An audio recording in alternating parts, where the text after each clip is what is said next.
الشقة المغلقة. السلام عليكم ورحمة الله وبركاته.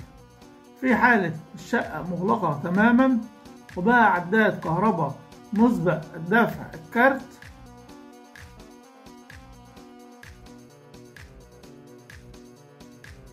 سيتم رفع العداد عن الشقة في حالة عدم شحن العداد بشكل منتظم.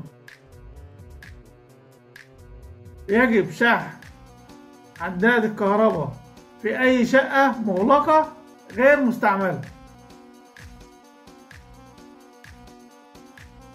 عشان في رسوم اشتراك بيتم خصمها من رصيد عداد الكهرباء مقابل استمرار الخدمة واستمرار تركيب عداد الكهرباء. في حالة عدم استهلاك التيار الكهرباء تماما والشقة مغلقة بيتم خصم 9 جنيه نهاية كل شهر تلقائي رسوم اشتراك، وهذا هو المقروء بالصفر.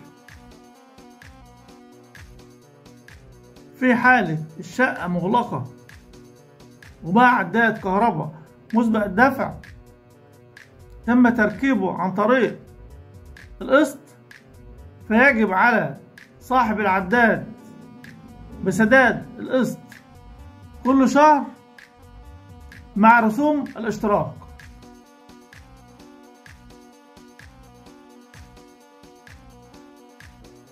بمعنى إذا كان قسط العداد 200 جنيه كل شهر زائد 9 جنيه اشتراك، يبقى أنت كده هتشحن ب 209 جنيه في الشهر. أما في حالة العداد القديم الميكانيكي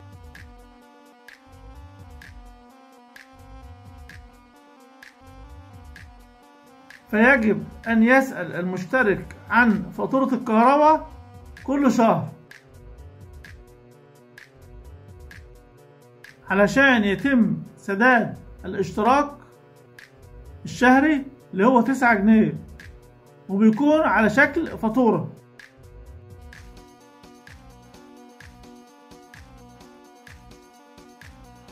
كده عرفنا على أي مشترك عنده شقة مغلقة أو غير مستعملة لازم يدفع الاشتراك الشهري والقسط اللي على العداد كل شهر عشان العداد بتاعه ما يترفعش.